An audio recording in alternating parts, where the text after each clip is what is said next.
Kita awal informasi pada pagi hari ini, pemirsa, 4 lapak semi permanen kawasan Cengkareng, Jakarta ludes terbakar. Api diduga berasal dari korsleting listrik.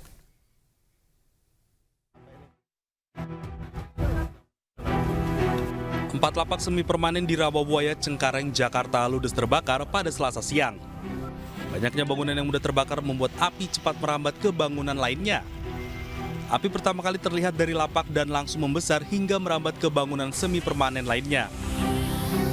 Api diduga berasal dari korsleting listrik yang ditinggal penghuni lapak. Yang terbakar ini 4 rumah gubuk lapak. Ya. Asal api diduga dari dugaan sementara ya, korsleting listrik. Petugas pemadam kebakaran Jakarta Barat yang tiba di lokasi bahu-membahu memadamkan kobaran api. Api padam 30 menit setelah 8 unit mobil pemadam kebakaran Jakarta Barat diterjunkan ke lokasi. Tidak ada korban jiwa, namun kerugian materi ditaksir mencapai ratusan juta rupiah. Dari Jakarta, Miftahul Gani, iNews melaporkan. Pemirsa, diduga akibat korsleting, 1 unit rumah panggung di Kabupaten Pinerang, Sulawesi Selatan terbakar. Seorang penghuni menderita luka bakar di tubuhnya karena tertidur saat kebakaran.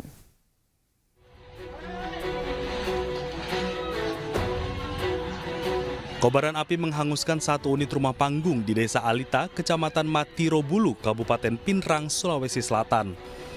Karena bahan bangunan yang mudah terbakar, api dengan cepat menjalar ke seluruh bagian rumah.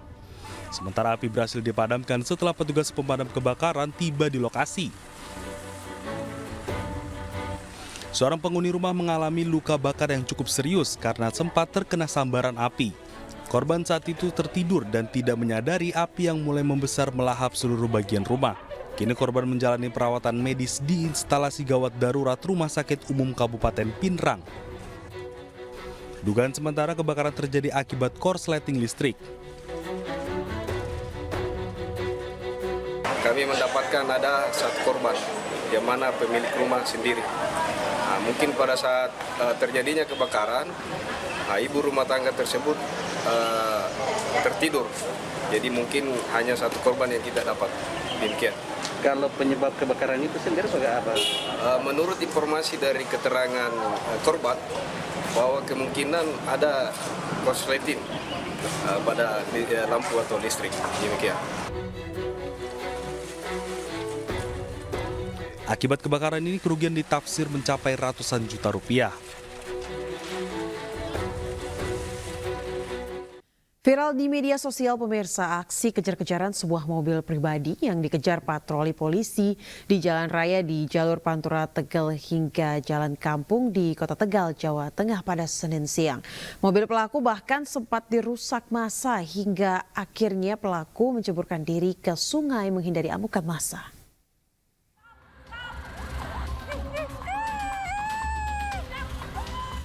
Aksi kejar-kejaran sebuah minibus dengan mobil patroli polisi viral di media sosial. Aksi ini terjadi di jalur Pantura Dr. Cipto Mangunkusumo, Kota Tegal. Dalam video nampak minibus sempat bermanuver memutar arah untuk menghindari kejaran polisi. Mobil pelaku lalu melawan arus ke arah timur, sementara mobil polisi mengejar di jalur sebelahnya. Salah seorang saksi mengatakan awalnya mobil dari arah Brebes melaju kencang dan dikejar polisi di belakangnya. Namun sampai di depan SPBU Cabawan, mobil pelaku berputar arah lalu kembali melaju melawan arus. Aksi kejar-kejaran kembali terjadi di Jalan Kampung Desa Sidapurna, Kecamatan Dukuh Turi, Kabupaten Tegal. Arah sini itu putar ke bensin, muter-muter, terus lari lagi ke arah barat lagi. Di sana udah cepet banget, di sini udah ngelemparin dari kayu balok, warga juga lari, terus mereka dimuter lagi ke arah barat lagi. Usai dikejar, minibus diketahui berhenti di Jalingkut, Kota Tegal.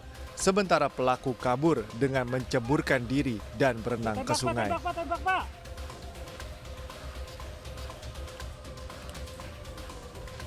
Ada mobil yang dalam keadaan rusak, itu ditinggal pemiliknya.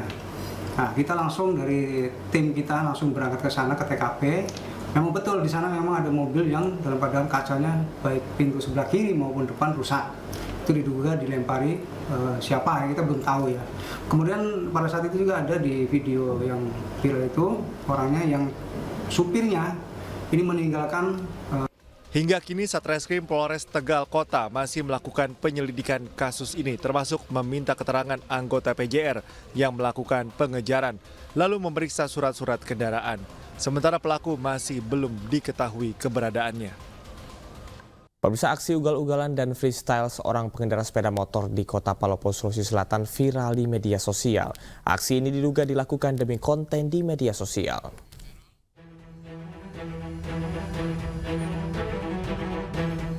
Aksi ugal-ugalan dan freestyle seorang pengendara sepeda motor di Kota Palopo, Sulawesi Selatan viral di media sosial. Dalam video, pelaku nekat menantang maut dengan mengangkat ban bagian depan tanpa menggunakan alat safety yang memadai. Aksi pelaku diduga dilakukan demi membuat konten media sosial dan tidak mengiraukan keselamatan dirinya serta pengguna jalan lainnya.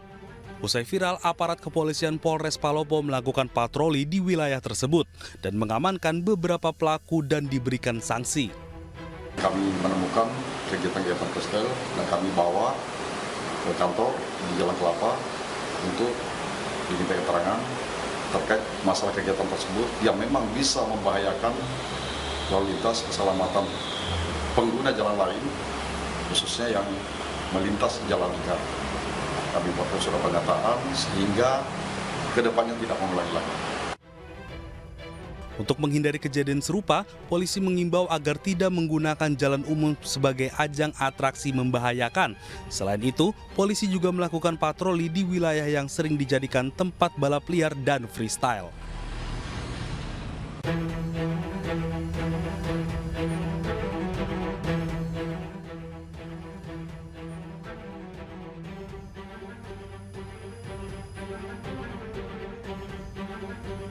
Terima kasih Anda masih di Anyus Pagi bersama dengan saya Camar Heda dan Ayanufus. Pemirsa, aksi perangkat desa yang memberikan kalos caleg DPR RI di sebuah acara viral di media sosial. KPU Blora bertindak tegas dengan mencopot oknum perangkat desa tersebut.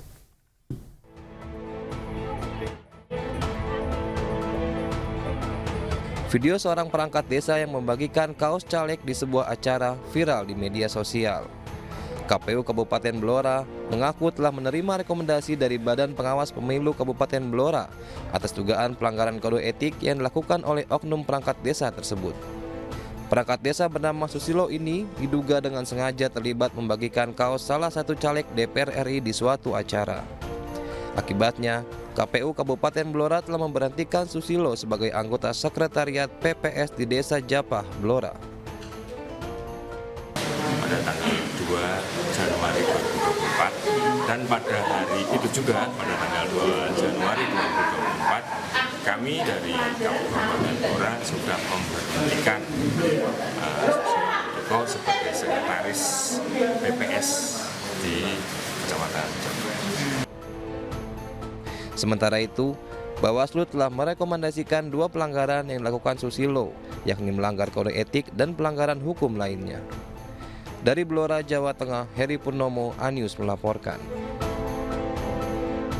Pemirsa, dipicu sakit hati, seorang pria di Kabupaten Tanah Datar, Sumatera Barat nekat menyiram calon anggota legislatif DPRD Sumatera Barat dengan air keras. Akibat siraman air keras berupa soda api tersebut, korban mengalami luka bakar pada bagian wajahnya.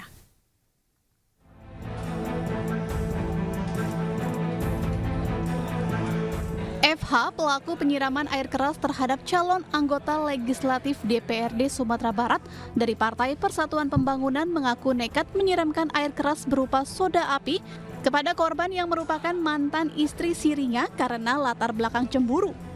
Aksi ini dilakukan pelaku di kediaman korban ketika korban berada dalam kamar mandi. Akibat siraman air keras berupa soda api tersebut, korban mengalami luka bakar pada bagian kiri wajahnya.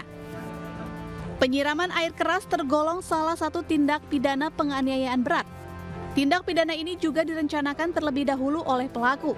Atas perbuatannya, pelaku terancam hukuman 7 tahun penjara. Ini murni merupakan tindak pidana yang ada. Ini adalah berawal dari rasa cemburu korban yang hubungan ya, mempunyai hubungan dengan murni daripada pelaku yang mempunyai hubungan dengan korban dalam hal ini.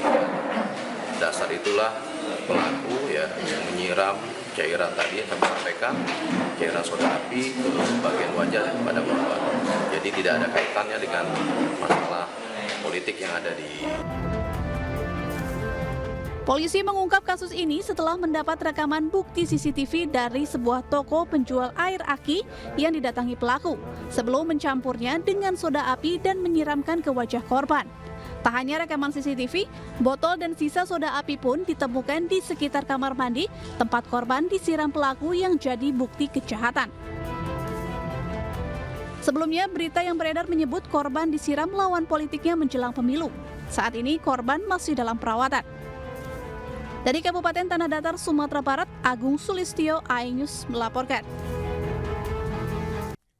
Video Presiden Joko Widodo yang membagikan bantuan kepada warga di Kabupaten Serang, Banten viral di media sosial. Viralnya video ini karena Presiden Jokowi membagikan bantuan dekat dengan baliho bergambar pasangan Prabowo Gibran. Peristiwa yang terjadi di Desa Margagi, Kabupaten Serang, Banten terjadi saat kunjungan kerja pada tanggal 9 Januari 2024 lalu. Saat itu Presiden Joko Widodo berkunjung ke Serang, Banten. Dalam kunjungan kerja, Jokowi juga mengumpulkan seluruh kepala desa se-Kabupaten Serang. Video ini viral karena Presiden Jokowi membagikan bantuan kepada masyarakat berdekatan dengan baliho pasangan Prabowo Subianto dan Gibran Rakabuming Raka. Setidaknya ada 2 baliho pasangan Prabowo Gibran yang terekam dalam video ini. Meski demikian, Koordinator Staf Khusus Presiden Ari Dwi Payana menilai bahwa hal ini merupakan kebetulan jika ada kegiatan Jokowi di tengah baliho Prabowo Gibran. Sejumlah baliho bertuliskan sindiran menyambut kedatangan calon wakil presiden Gibran Rakabuming Raka di Bali. Namun demikian, Gibran hanya fokus untuk memenangkan Prabowo Gibran.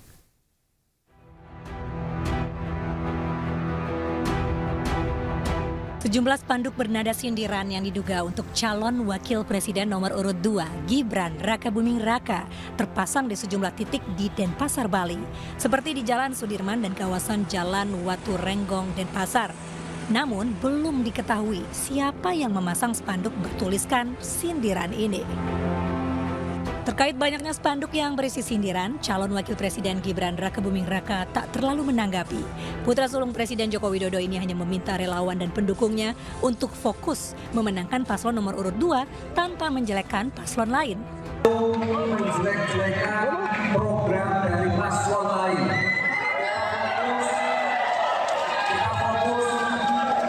Kita fokus pemenangan untuk pasangan Prabowo Gibran.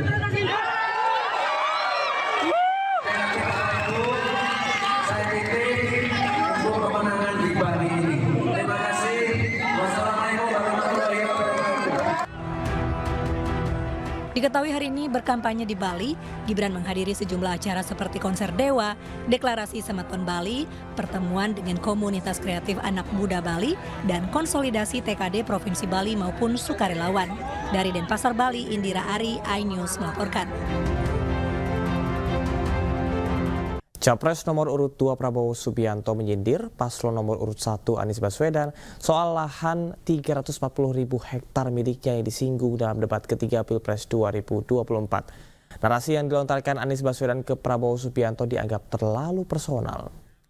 Nomor urut 2 Bapak Prabowo Subianto untuk menjawab pertanyaan dari Bapak Anies, waktu Bapak 2 menit. Saling serang terhadap personal dinilai mewarnai debat ketiga Capres 2024. Banyak pihak menilai narasi yang dilontarkan Anies Baswedan ke Prabowo Subianto menyentil personal Prabowo dan keluar dari konteks tema debat. Hal itu berbuntut panjang.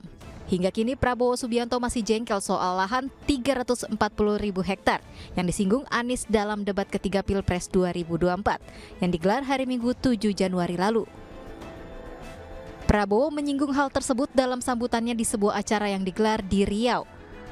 Meski tidak menyebut nama seseorang yang dimaksud Prabowo, namun diduga Prabowo masih marah pada Anies Baswedan yang dalam debat mempertanyakan jumlah tanah miliknya. Saudara-saudara, ada pula yang nyinggung-nyinggung. Punya tanah berapa, punya tanah ini.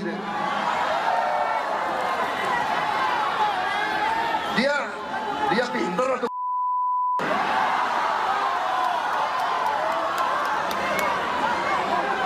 dia ngerti nggak ada HGU, hak guna usaha, hak guna bangunan, hak pakai, ya kan? Itu tanah negara, saudara. Tanah rakyat, tanah bangsa. Daripada dikuasai orang asing, lebih baik Prabowo yang mengelola. Tapi manakala pemerintah memerlukan saya, segera menyerahkan.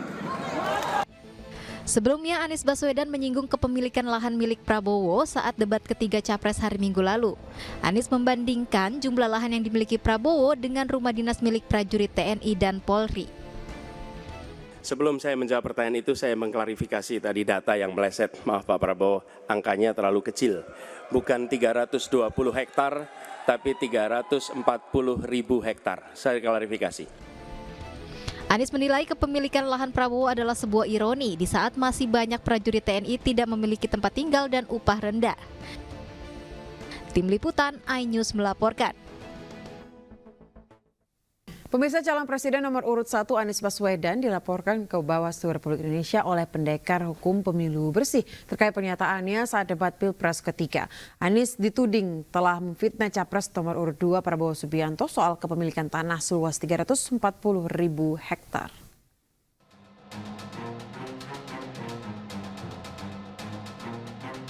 Pernyataan Anies Baswedan pada debat Capres ketiga yang digelar KPU RI di Istora Senayan, Jakarta Pusat pada Minggu malam kemarin berbuntut panjang. Calon Presiden nomor urut 1 Anies Baswedan dilaporkan oleh Pendekar Hukum Pemilu Bersih atau PHPB ke Bawaslu RI. Laporan dibenarkan oleh anggota Bawaslu Divisi Penanganan Pelanggaran Data dan Informasi. PHPB melaporkan Anies Baswedan atas pernyataannya yang dituding menyerang Prabowo Subianto soal kepemilikan tanah seluas 340 hektar. Pelapor menilai luas bidang tanah milik Prabowo yang disampaikan Anies tidak benar. Melakukan kajian awal apakah laporan tersebut memenuhi ketersyaratan formil material atau tidak. Sepanjang nanti memenuhi ketersyaratan formil material, maka dilakukan klarifikasi. Jika dalam persyaratan tersebut tidak memenuhi syarat formil material, maka disampaikan kepada pelapornya terhadap status pelaporan tersebut. Jika laporan memenuhi persyaratan, maka Bawaslu akan memanggil terlapor. Dari Jakarta, Rani Sanjaya, iNews melaporkan. Calon Presiden nomor urut 3 dinilai paling menguasai permasalahan dalam debat ketiga Pilpres 2024 dibandingkan dengan dua kandidat Capres lainnya. Hal tersebut berdasarkan hasil polling Litbang Kompas.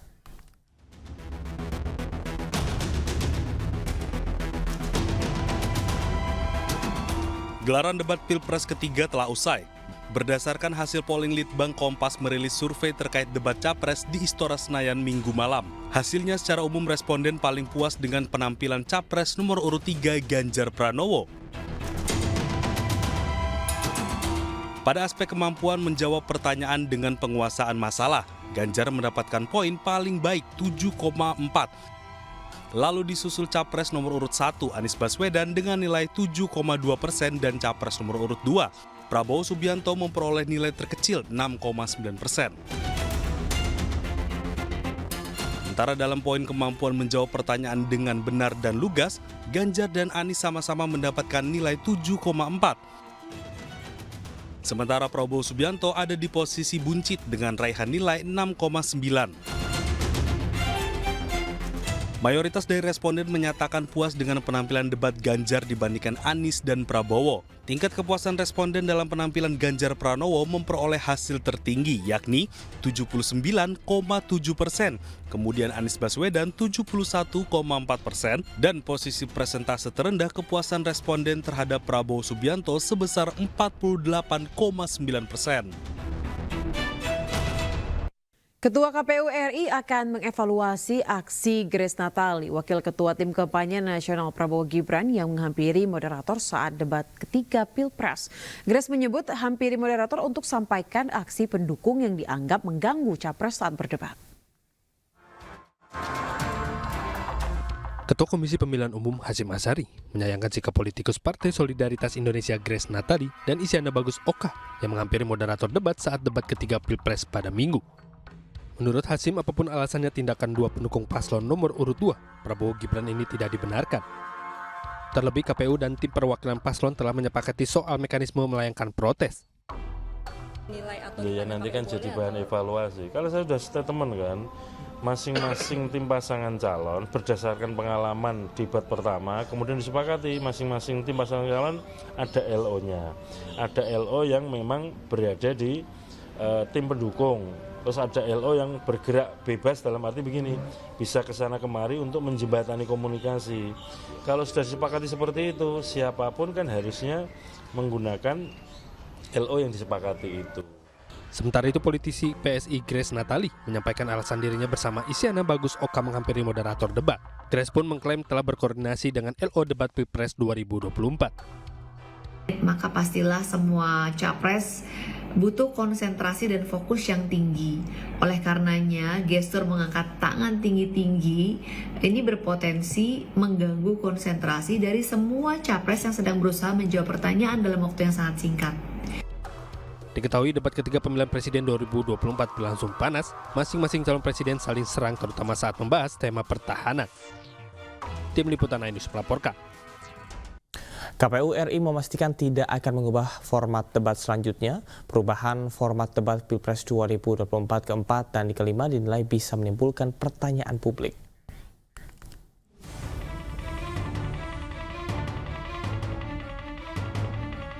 Ketua Komisi Pemilihan Umum Hasyim Asyari menegaskan tidak akan mengubah format debat keempat dan kelima Pilpres 2024.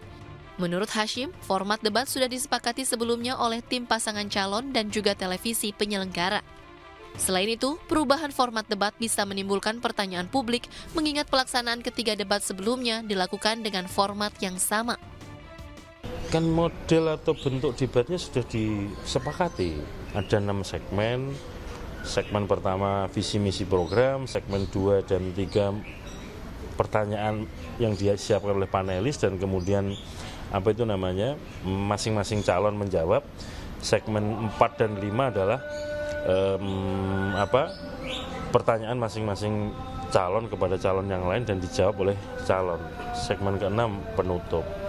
Jadi memang modelnya seperti itu.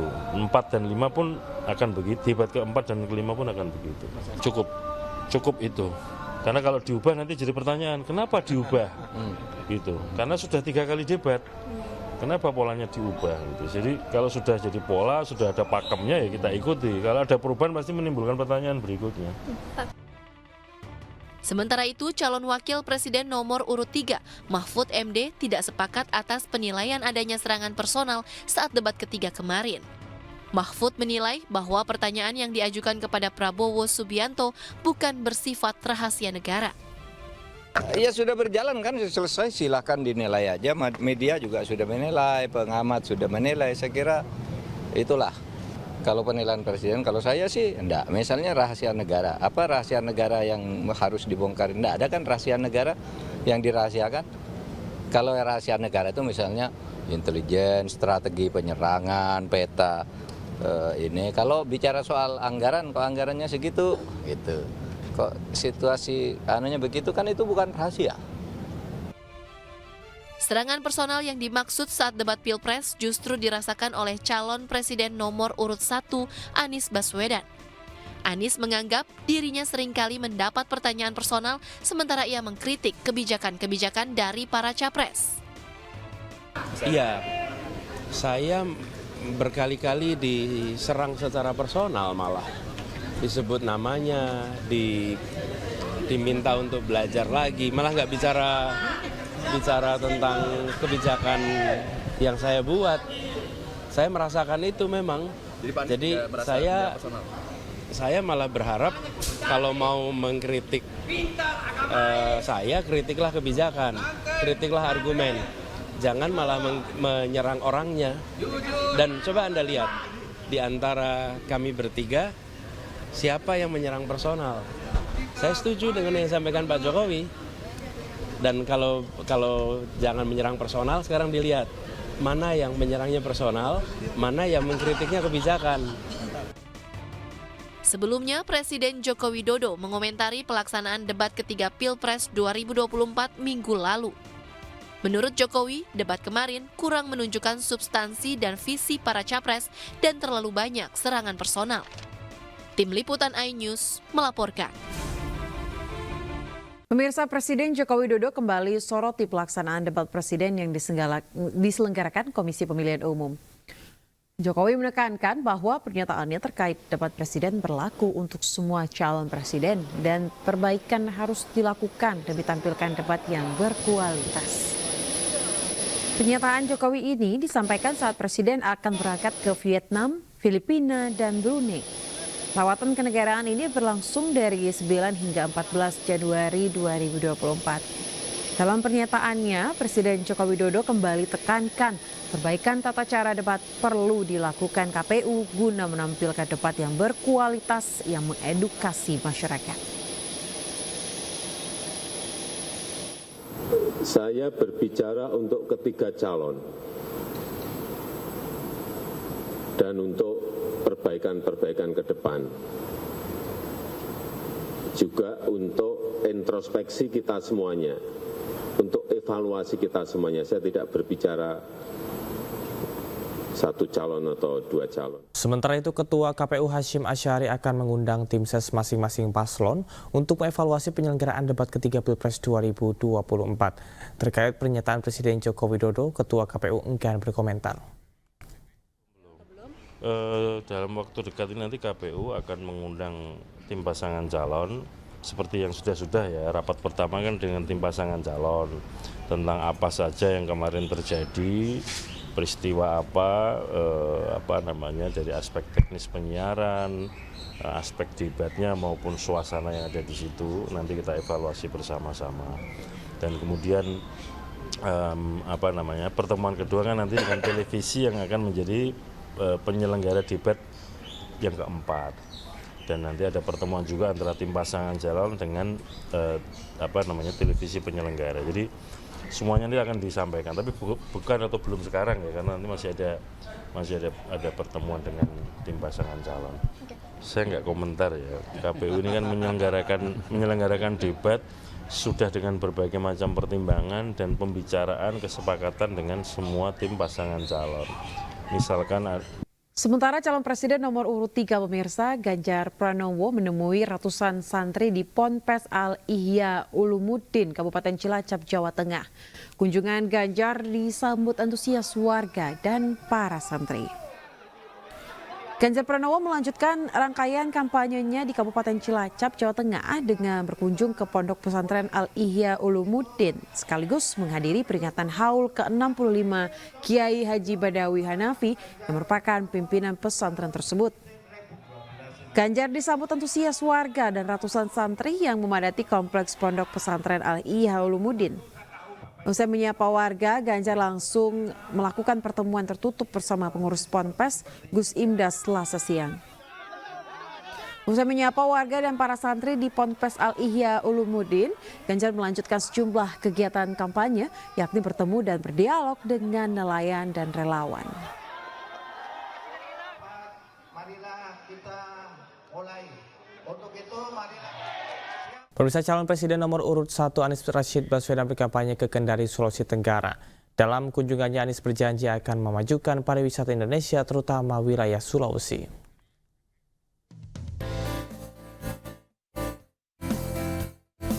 Kedatangan calon presiden nomor urut 1 di Bandara Haluoleo, Kendari, Sulawesi Tenggara disambut meriah. Warga menyematkan sarung dan topi adat Kesultanan Buton kepada Anies Baswedan. Setibanya di Kendari, Anies berkeliling dan berbelanja makanan khas di pusat oleh-oleh Kendari. Anies memastikan bahwa bila terpilih nanti akan menjadikan budaya daerah sebagai bagian dari budaya nasional bahkan global. Jadi kami ke depan ingin membawa produk-produk yang kaya dengan nuansa lokal ke kancah nasional dan internasional. Tentu harus dibekali permodalan yang baik, quality control yang baik, manajemen yang baik. Selama di Kendari, Anies dijadwalkan untuk bertemu dengan simpatisan. Anies Baswedan juga akan berdialog dengan buruh tentang kesejahteraan buruh dan kemajuan Indonesia. Dari Kendari, Sulawesi Tenggara, Dilami Aulia, Muhammad Zulkarnain, iNews melaporkan. Pemirsa, calon presiden nomor urut 2 Prabowo Subianto hari ini berkampanye di Kota Pekanbaru Riau. Di depan pendukungnya, Prabowo berjanji akan sejahterakan pegawai negeri sipil, TNI, Polri, dan rakyat Indonesia jika ia terpilih nanti.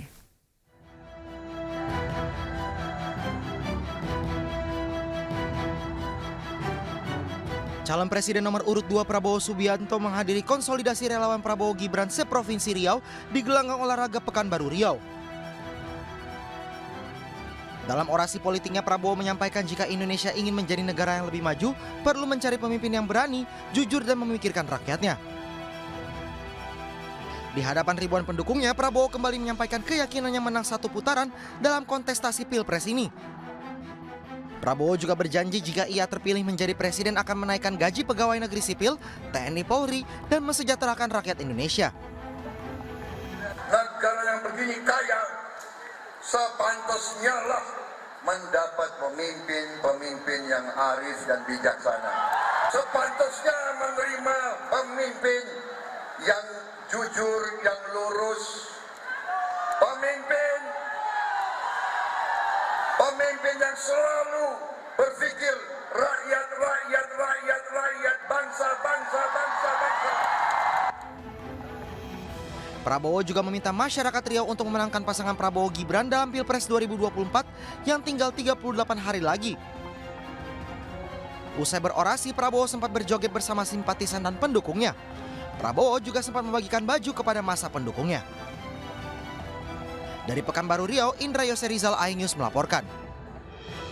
Bazar sembako murah kembali digelar para caleg Partai Perindo untuk membantu meringankan beban masyarakat. Kali ini bazar minyak goreng murah digelar di Kabupaten Badung, Bali dan Kabupaten Bekasi, Jawa Barat.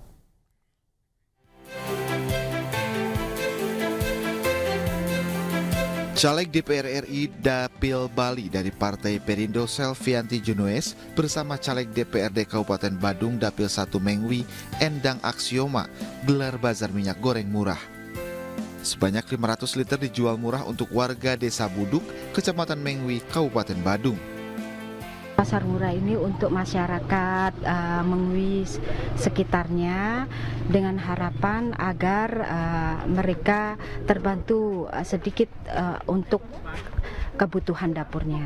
Kami sudah melaksanakan sekitar 10 titik. Rencana sih mudah-mudahan sampai menjelang akhir bulan ini atau sampai menjelang pemilihan kita bisa secara merata di seluruh kabupaten. Bazar minyak goreng murah juga digelar caleg Partai Perindo di Kabupaten Bekasi, Jawa Barat. Sebanyak 500 liter minyak goreng dijual murah untuk warga di perumahan Villa Mutiara Jaya, Wanajaya, Cibitung. Tujuannya memang biar masyarakat mendapatkan juga minyak goreng murah, gitu kan? Karena memang kebutuhan minyak goreng sangat besar dan memang minyak goreng itu juga sangat mahal. Kami mengharapkan bahwa subsidi minyak goreng ini bisa membantu masyarakat. Tadinya saya mau bikin di 2 titik, ternyata nggak memungkinkan itu. Jadi 500 kuota ini saya jadikan 1 di 1 titik ini. Partai Perindo bersama para calegnya berkomitmen mewujudkan kesejahteraan masyarakat serta memenangkan Capres-Cawapres Ganjar Mahfud MD pada Pilpres 2024 mendatang. Tim Liputan iNews melaporkan. Jelang pemilu 2024, Partai Perindo terus bergerak untuk meraih kemenangan. Tidak hanya mengibarkan bendera serentak, para pengurus, kader, dan caleg juga mensosialisasikan KTA berasuransi Partai Perindo kepada masyarakat. Pengurus, kader, dan relawan serta para caleg Partai Perindo se-Sulawesi Selatan mengibarkan bendera partai secara serentak. Pengibaran 25.000 bendera ini dimulai dari kantor DPW Partai Perindo di Kota Makassar dan secara serentak di 24 kabupaten kota Sulawesi Selatan. Pengibaran bendera Perindo untuk memotivasi serta sebagai bentuk kesiapan dalam mengikuti Pesta Demokrasi Februari mendatang. Satu gerakan yang kita sebut dengan gerakan pemasangan bendera secara serentak, dan ini memberi motivasi kepada kita bahwa 2024 tidak ada kata tidak untuk kita merebut kemenangan itu. Sementara itu, Ketua DPW Partai Perindo Sumatera Utara, Rudi Zulham Hasibuan, yang juga caleg DPRD Dapil Sumut 1, gencar mensosialisasikan program Partai Perindo ke tengah masyarakat. Kepada ratusan pengemudi bentor, Rudi Zulham mensosialisasikan manfaat KTA berasuransi serta menyerahkan klaim asuransi kepada pemegang KTA. KTA asuransi itu benar, bukan main-main dan memang bermanfaat untuk masyarakat. Makanya saya dalam hal ini sangat berusaha menyebar KTA itu sebanyak-banyaknya. Ada hampir 35 ribuan KTA asuransi dan tersebar di dapil saya 11 kecamatan. Semoga itu bisa membantu. Selain program partai, Rudi Zulham juga mensosialisasikan pilihan masyarakat Indonesia untuk memimpin Indonesia ke depan, yaitu Capres-Cawapres nomor urut 3, Ganjar Mahfud. Partai berlambang Raja Wali mengembangkan sayap yang mendukung Capres dan Cawapres Ganjar Mahfud ini terus mendekatkan diri ke masyarakat untuk meraup perolehan suara pada Pesta Demokrasi 2024 mendatang. Dari Makassar, Sulawesi Selatan dan Medan, Sumatera Utara, Wahyu Ruslan, Ahmad Ridwan Nasution, iNews melaporkan. Masyarakat dari berbagai daerah terus mendukung pasangan Ganjar Mahfud. Berbagai dukungan dengan menggelar berbagai pelatihan bagi ibu rumah tangga serta generasi milenial.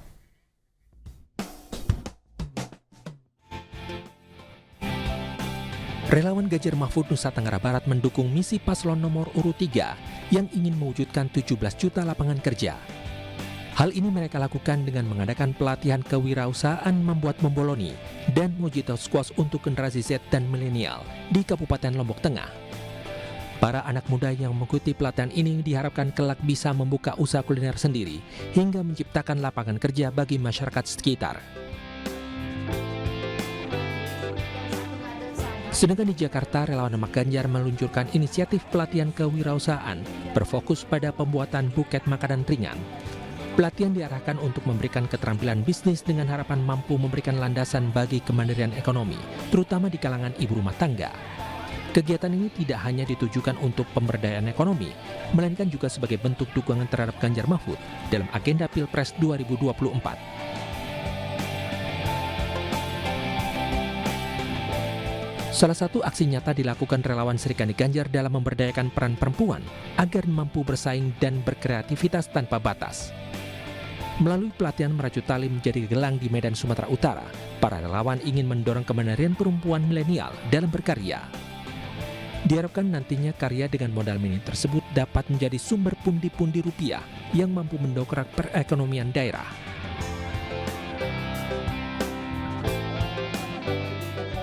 Relawan Ganjar Kreasi menggelar pelatihan pemasaran dan pengemasan produk UMKM sebagai bentuk dukungan untuk Ganjar Mahfud pada Pilpres 2024. Ganjar Mahfud dinilai dapat membawa produk UMKM ke mancanegara melalui pelatihan yang diadakan di Kecamatan Lowakwaru, Malang, Jawa Timur. Dalam kegiatan ini juga diadakan basar sembako murah sebagai pelengkap untuk membantu kebutuhan pokok rumah tangga sehari-hari.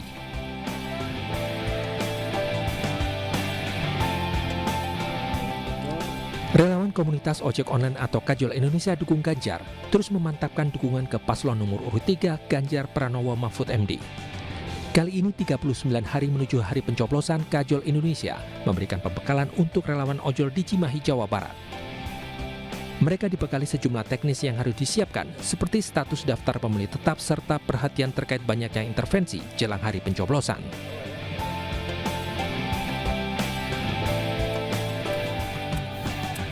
Relawan orang muda Ganjar bergotong royong bersama warga untuk merevitalisasi lapangan bola voli di Desa Pematang Panjang Sijunjung, Sumatera Barat. Sebagai bentuk kepedulian relawan orang muda Ganjar terhadap kegiatan kepemudaan dan olahraga, juga diberikan sejumlah bantuan penunjang lainnya. Bertemu dengan relawan di Kabupaten Bogor, pemirsa, PLT Ketua Umum P3 Muhammad Pardiono juga berdiskusi sekaligus menyerap aspirasi masyarakat sekitar. Dukungan untuk partai berlambang Ka'bah terus bermunculan. Di kawasan Cileungsi dan Gunung Putri, Kabupaten Bogor, ribuan relawan mengaku siap memenangkan P3. Menurut Muhammad Mardiono, dengan adanya semangat dari para kader dan relawan, maka P3 di Bogor dapat mencapai target yang dicanangkan. Muhammad Mardiono mengaku optimis bahwa P3 di Bogor akan berhasil mendapatkan suara besar. Di sisa waktu kampanye jelang pemilu 2024, Muhammad Mardiono akan terus melakukan konsolidasi di berbagai daerah. Alhamdulillah ini para kader-kader dan tim relawan, tapi sebagian ini tim relawan, dan untuk di daerah Dapil 2 ini tim relawannya kita sebagian besar adalah kaum milenial, ya, generasi Z gitu. Jadi anak-anak muda yang masih energik. Nah, saya melihat semangatnya cukup tinggi, sehingga insya Allah saya yakini dari Dapil 2 ini nanti akan menghasilkan bukan hanya satu kursi, ya, karena yang dulu juga satu kursi.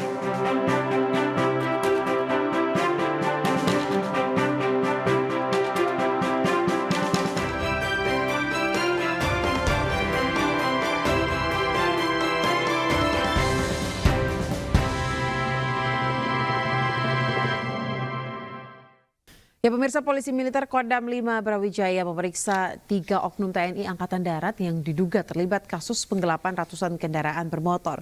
Oknum penggelapan tersebut bukanlah anggota organik dari Kodam 5 Brawijaya, melainkan anggota dari Pusziat dan Puspalat yang bertugas di wilayah Jawa Timur.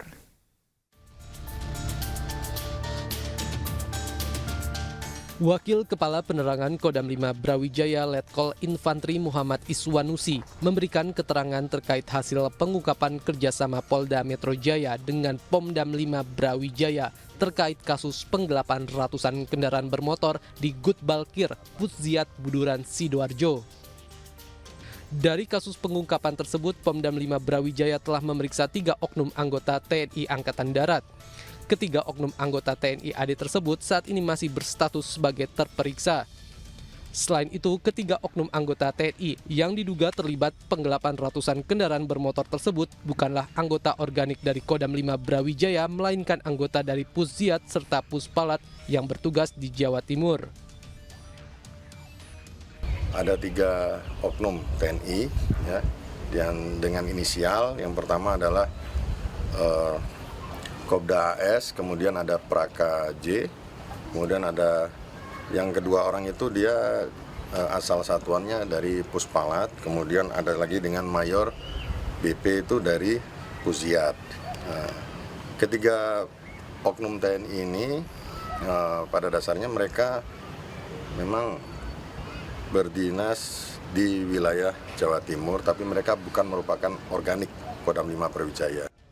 Sebelumnya, kasus penggelapan motor di Gutbalkir, Pusziat, Buduran, Sidoarjo, Jawa Timur diungkap oleh Polda Metro Jaya bekerja sama dengan Pomdam 5 Brawijaya Kamis 4 Januari lalu. Dari hasil pengungkapan ini ditemukan 49 unit mobil dan 215 unit sepeda motor diduga hasil penggelapan dan akan dikirim ke Timur Leste. Kasus ini pun juga sempat viral di media sosial. Pemirsa, Gunung Lewotobi laki-laki di Flores Timur, Nusa Tenggara Timur kembali erupsi. Puluhan lansia dievakuasi melalui medan terjal perbukitan dan diungsikan ke posko pengungsian bersama ribuan warga lainnya.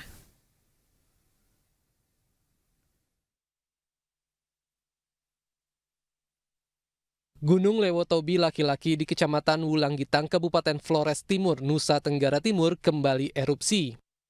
Pusat Vulkanologi dan Mitigasi Bencana Geologi meminta warga tidak beraktivitas dalam radius 3 hingga 4 km dari pusat erupsi. Adapun erupsi sudah terjadi sejak 1 Januari 2024 lalu. Tim SAR gabungan mengevakuasi puluhan warga yang terdampak erupsi. Mayoritas warga adalah lansia yang kondisi kesehatannya sudah menurun. Medan yang terjal membuat proses evakuasi tidaklah mudah. Mereka lalu dipindahkan ke posko pengungsian di Desa Boru. Melakukan evakuasi setelah menerima laporan dari Ibu Dusun Bolatang, Desa Nawakote, bahwa ada warga mereka yang jumlah 33 orang itu berada di rumah kebun. Jadi sejak terjadi erupsi di awal tahun tersebut, mereka mengungsikan diri mereka di kaki gunung di sisi sebelah timur dari Gunung Lewotobi. Kini status Gunung Lewotobi laki-laki berada di level 3 atau siaga. Sementara itu, total ada 4.788 warga yang mengungsi akibat peningkatan aktivitas Gunung Lewotobi laki-laki. Dari Flores Timur, Nusa Tenggara Timur, Joni Nura, iNews melaporkan. Puluhan rumah di Purwakarta, Jawa Barat rusak akibat terjang banjir lumpur. Banjir terjadi akibat hujan deras yang terjadi terus-menerus. Info terkini, lumpur. Dalam video amatir yang direkam warga, terlihat banjir air bercampur lumpur menerjang Kampung Pamalayan, Purwakarta, Jawa Barat. Sejumlah warga berjibaku untuk menutup saluran air agar lumpur tidak masuk ke dalam rumah. Namun akibat diguyur hujan deras, banjir longsor dari bukit sekitar kampung ini semakin besar. Sehingga jalan kampung dipenuhi batu yang terbawa banjir. Akibatnya puluhan rumah warga dipenuhi lumpur, bahkan sejumlah rumah rusak dan masih terendam lumpur. Tidak ada korban jiwa dalam musibah ini, namun 2 motor milik warga rusak akibat diterjang banjir longsor. Gimana? Hujannya gede, deras. Kondisi rumah Bapak gimana Pak di bawah?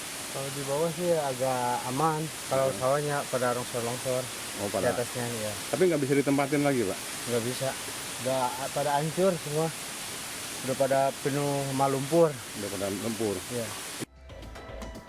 Akibat musibah ini, warga mulai mengungsi ke tempat yang lebih aman. Longsor yang melanda kawasan ini merupakan longsor yang ketiga kalinya terjadi.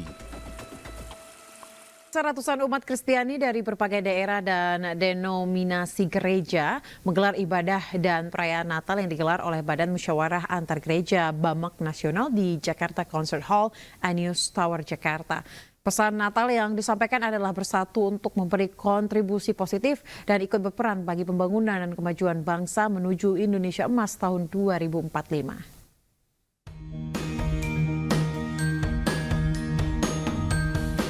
BAMAK Nasional menggelar ibadah dan perayaan Natal bertema Peliharalah Kasih Persaudaraan dengan subtema Natal merupakan inspirasi dalam mengemban tugas dan pelayanan. Pada Natal kali ini, BAMAKNAS terus berkomitmen untuk menyatukan umat Kristiani di seluruh Indonesia dan berperan membenahi moral bangsa untuk mencapai Indonesia Emas 2045. Dewan Pembina BAMAKNAS Haritanu Sudibyo menekankan pentingnya BAMAKNAS memiliki otoritas agar persatuan umat Kristiani di Indonesia lebih kuat untuk memperjuangkan keadilan, persatuan, dan kesejahteraan umat. Belum maksimal, jadi tadi saya katakan kalau mau maksimal ya tentunya harus punya otoritas. Itu otoritas bukan untuk dipakai yang tidak baik, tapi otoritas untuk mengatur secara bijak bagaimana umat Kristen ini bisa bersatu ya dengan satu tubuh Kristus. Ya, saya kira memang itulah salah satu yang menjadi tujuan kenapa kami mendirikan BAMAKNAS ini, supaya kita bisa bekerja selain juga tentu dengan ormas-ormas keagamaan, tapi juga ormas-ormas lainnya, sehingga kita bisa melakukan kerja kemasyarakatan, sehingga masyarakat kita bisa terbangun dengan baik. Ibadah dan perayaan Natal tahun ini juga disemarakan dengan penampilan dari mahasiswa Sekolah Tinggi Samuel Elizabeth Jakarta yang membawakan lagu-lagu rohani dibalut komedi. Dari Jakarta, Megalatu, Fakih Satrio, iNews melaporkan. Kementerian ATR BPN menyerahkan 1.000 sertifikat tanah kepada masyarakat di Provinsi Riau. Penyerahan sertifikat ini bertujuan untuk menghindari terjadinya konflik agraria antara masyarakat dan juga mafia tanah.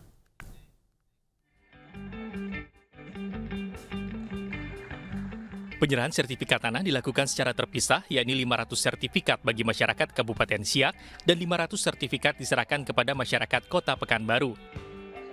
Di Siak, sertifikat tanah diserahkan langsung Wamen ATR BPN Raja Juli Antoni kepada 10 orang perwakilan masyarakat. Sertifikat yang diserahkan merupakan hasil dari program Kementerian ATR BPN, yaitu pendaftaran tanah sistematis lengkap atau PTSL.